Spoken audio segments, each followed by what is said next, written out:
A paz do Senhor, igreja. Queremos agradecer a todos os irmãos que têm nos auxiliado neste projeto, partilhando as mensagens diárias que nós disponibilizamos aqui no nosso canal, que tem como objetivo principal fazer com que cada vez mais nós alimentemos a nossa fé, alimentemos o nosso espírito, meditando, estudando a palavra, lendo a Bíblia e orando ao nosso bom Deus. E muitos irmãos têm questionado diariamente, têm pedido sobre mensagem, né? Tem pedido a mensagem, tem pedido que partilhemos a mensagem do dia. Graças a Deus ficamos felizes e nos alegramos em saber que os irmãos têm acompanhado as nossas postagens, têm meditado, têm orado todos os dias. Glória a Deus. Mas para que não fiquem também dependentes que nós publiquemos os links dos vídeos nas nossas redes sociais, é só ativarem o sino das notificações no nosso canal, subscreverem o canal, ativarem os sinos das notificações, porque sempre que nós formos a fazer uma postagem, sempre que um vídeo for carregado, irão receber a notificação e estarão já a meditar conosco nesta corrente de oração. Obrigado a todos pela ajuda. Em Romanos capítulo 6, versículo 23, a palavra do Senhor diz o seguinte: pois o salário do pecado é a morte, mas o dom gratuito de Deus é a vida eterna em Cristo Jesus, nosso Senhor. É o que dizem as Escrituras: o salário do pecado é a morte. O primeiro pecado cometido pelo homem foi no jardim do Éden, quando o homem decidiu provar do fruto da árvore do bem e do mal, contrariando assim a ordem dada pelo seu Criador. Como consequência desta desobediência, o homem foi castigado. Eva teve seus castigos, bem como Adão. Gênesis capítulo 3.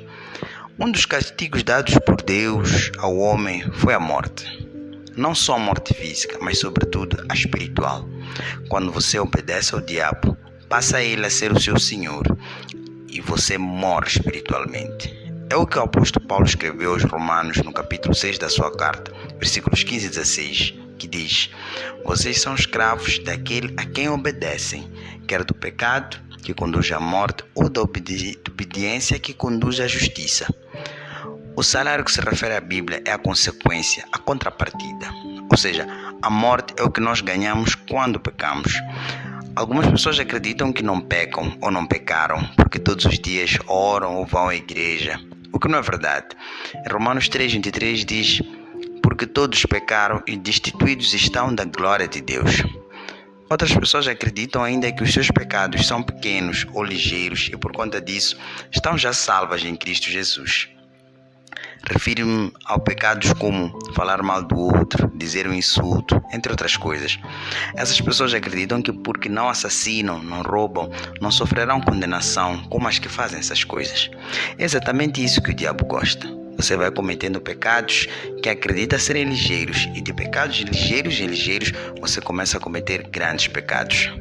Veja o caso de um assassino, por exemplo. Um assassino não nasce e cresce sendo um assassino. Ou seja, geralmente ele não começa a matar as pessoas na primeira oportunidade que tem.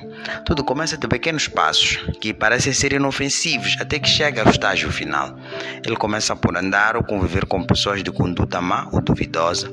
Depois começa a perder interesse pelas coisas normais das pessoas da sua idade ou da sua zona de residência ou de habitação. Entra na fase de cooperar com os delitos dos outros, vigiar a polícia se está por perto, controlar o movimento das pessoas. Depois segue a fase de cometer pequenos delitos, furtar uma carteira, um celular, sem que os donos se apercebam. Pode depois ir à fase de assaltos até a mão armada, até chegar ao derradeiro estágio de assassinato. É geralmente assim, de pequeno em pequeno gesto, até chegar ao pico. Muitas vezes é o que acontece também com o adultério. A maioria das pessoas não sai de casa decidida ou convencida a praticar o adultério. Começam de pequenas atitudes que parecem inofensivas até chegar lá. Você começa por ter conversas banais, depois essas conversas começam a convergir para um teor que você sabe que o seu cônjuge não gostaria de ver. Até aí parece tudo bem, não passam de conversas. Depois, a frequência das conversas vai aumentando, começa a surgir o encanto e o desejo, acontecem encontros e daí para o adultério é só um pequeno passo.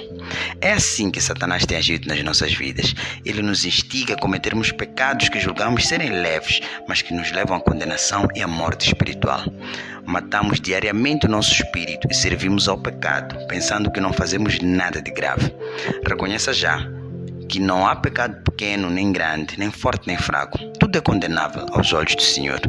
Mas porque o Senhor é benevolente e o seu amor nos é incondicional, apesar de sermos tão falhos, Ele nos dá uma chance, a chance da vida eterna, conforme a segunda parte do versículo 23 do capítulo 6 da carta aos Romanos. Deus é misericordioso e nos oferece a vida eterna em Cristo, gratuitamente. Você não tem de pagar nada por isso, já lhe é dado. Você só tem de tomar posse, se arrependendo verdadeiramente dos seus pecados e se convertendo ao Senhor, de coração grato e com todo o seu amor. Oremos ao Senhor. Misericordiosíssimo Pai, a nossa gratidão é profunda pelo Teu amor e pela oportunidade que o Senhor nos dá diariamente de reconhecer a Tua bondade e grandeza nas nossas vidas. Erradamente temos julgado os nossos pecados como sendo menos abomináveis do que os pecados dos outros. Achamos que não somos passíveis de condenação porque entendemos que fazemos coisas menos graves do que os outros. É o diabo agir em nós. Vivemos cometendo vários pequenos pecados, conforme o nosso entendimento, que nos afastam cada vez mais de Ti e nem nos apercebemos que o nosso espírito vai morrendo em consequência dos nossos atos. Queremos que este irmão ou esta irmã que nos ouve hoje seja abençoado pela Tua palavra e aceite viver a sua vida de acordo com essa mesma palavra, reconhecendo a Tua natureza, a sua natureza pecaminosa e se arrependendo em verdade e te buscando diariamente pela salvação. Nós oramos e agradecemos em nome de Jesus. Amém.